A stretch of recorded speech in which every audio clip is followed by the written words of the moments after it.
নমস্কার বন্ধুরা, আমি আইনজীবী বাঙালি বলছি। এখন আমি আপনাদের সামনে এমন একটা ভিডিও তুলে ধরবো, যেই ভিডিওটা দেখে স্বাভাবিক একটু অবাক হয়ে যাবেন। তো প্রথমত এই ভিডিওটা আগে দেখুন। আমি শুভেন্দু অধিকারীকে সেদিন বলেছি যে আপনি ভোটে জিতেছেন, আপনার দল জিতেছে, খুব ভালো কথা, কিন্তু মুর্শিদাবাদে আস্ফালনটা একটু কম করতে বলেন। আমি যেদিন ময়দানে মুসলমানদের নিয়ে নেমে যাব না, সেদিন এমন সাটা বাঁধা মাছ শুরু করব যে আপনাদের পতাকা বহন করার লোক থাকবে না। শুনলেন ভিডিওটা?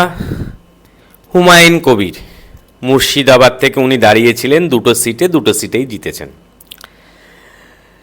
এবং উনি রাজ্যের মুখ্যমন্ত্রীকে হুঁশিয়ারি দিচ্ছে যে মুর্শিদাবাদ নিয়ে আস্ফালন একটু কম করুন, কারণ আমি যখন মুসলিমদের নিয়ে নামবো না, এমন সেরাভাঙা মারবো আপনাদের পতাকা ধরার ক্ষমতা থাকবে না।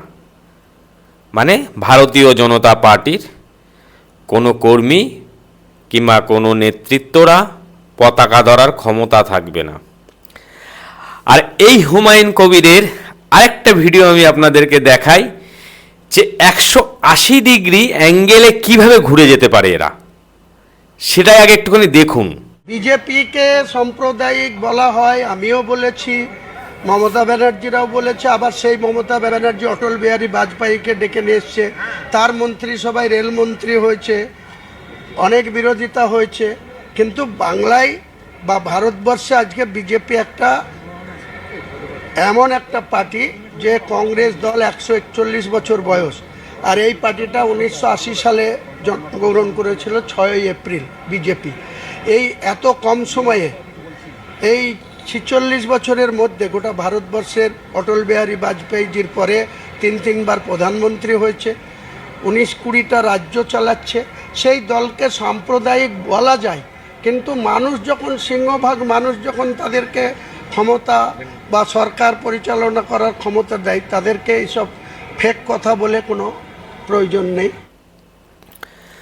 শুনলেন হুমায়ুন কবিরের এই বক্তব্যটা মিডিয়ার সামনে, মানে 180 ডিগ্রি অ্যাঙ্গেলে ঘুরে গেলেন, মানে ভারতীয় জনতা পার্টির সুনাম করা শুরু করে দিলেন।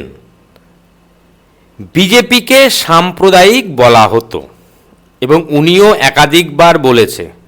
আর প্রিভিয়াস মানে আগের যে ভিডিওটা, সেটা তো দেখলেন কিভাবে রাজ্যের মুখ্যমন্ত্রীকে একটা মানে হুঁশিয়ারি দিয়ে দিল।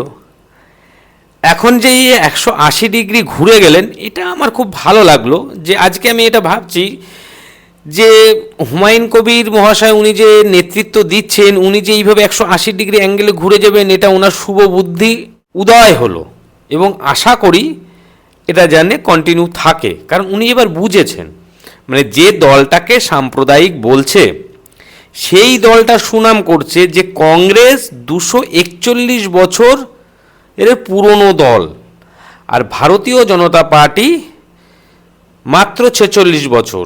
কারণ 1980 সালের 6 এপ্রিল তার জন্ম হয়। তাহলে 46 বছরে এই ভারতীয় জনতা পার্টি, যে সাম্প্রদায়িক দল বলা হতো, সেই দলটা সারা ভারতবর্ষের মধ্যে 20 থেকে 21টা রাজ্যে ক্ষমতায় আছে। তাহলে সিংহভাগ জনগণ এই ভারতীয় জনতা পার্টিকেই ভোট দিয়ে রাজ্যে ক্ষমতায় এনেছে, এবং ভারতবর্ষের টোটাল ভারতবর্ষটাই শাসন করছে। তাহলে তাকে যদি সাম্প্রদায়িক দল বলা হয়, এটা একটা ফেক ব্যাপার হয়ে যাবে, কারণ সিংহভাগ মানুষই তো পছন্দ করে নিয়েছে।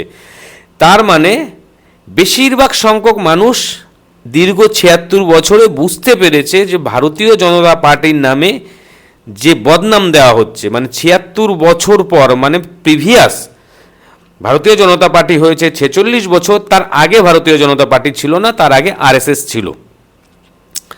তো সুতরাং এই যে সাম্প্রদায়িক বলতো, সাম্প্রদায়িক বলে আজকে এই 76 বছরে আজকে ভারতবর্ষের সনাতনীরা বুঝতে পেরেছে যে দলটা, যে আরএসএস দ্বারাই তো উৎপাদিত এই ভারতীয় জনতা পার্টি, যে হিন্দুদের দল, হিন্দুদের পার্টি।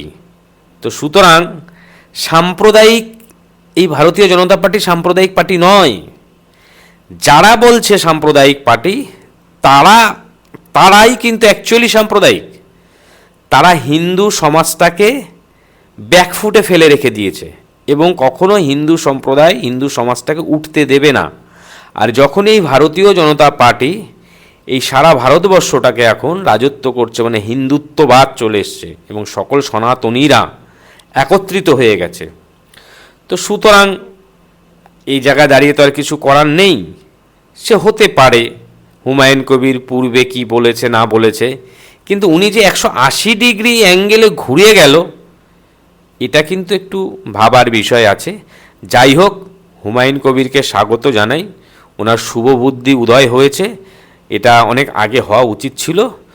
তো সুতরাং সকলে ভালো থাকবেন, সুস্থ থাকবেন, নমস্কার।